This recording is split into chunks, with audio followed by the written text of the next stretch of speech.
Hello and welcome to Computer Active TV. My name is Tim Smith and today we're looking at the Zoostorm Fizzbook.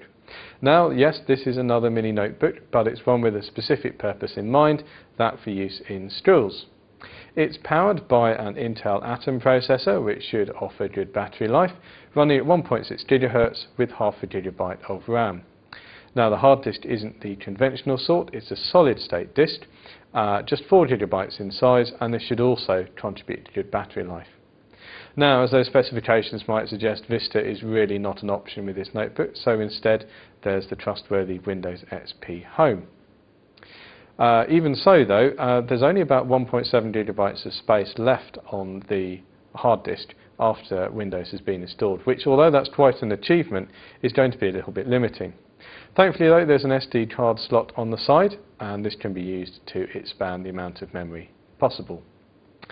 So it's quite comfortable to type at. Although the keyboard is much smaller than a conventional notebook, it's got some good travel, that's how far down the keys actually press.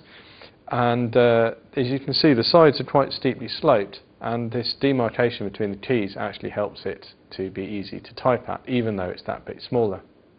One problem we did have with it though is that there's quite a dip from the main body of the notebook at the front, and this did make it quite hard to get a comfortable typing position. Things improved with the trackpad though. It's a good size and the buttons are comfortable to press. This might sound like quite a petty thing to mention, but you'll be doing it quite a lot during the day, and we've had some quite bad handache from difficult trackpads. Now, the ports on the side are fairly basic, but they cover most of the important points. There's the USB socket, the aforementioned SD card slot, which has got a protective rubber bung over it, Ethernet for connecting to a wired network, and the power socket. You're not limited to wired networks though, because there is built-in wireless networking. The other side is slightly more sparse. There's the second USB socket and also headphone and microphone sockets.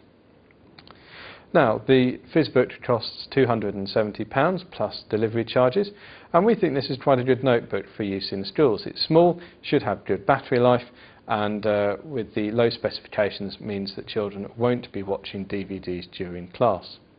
However, there is one slight downside. Although we do quite like the idea of having a handle on the back, we can't help but feel this might be used for some impromptu shot put practice in the playground.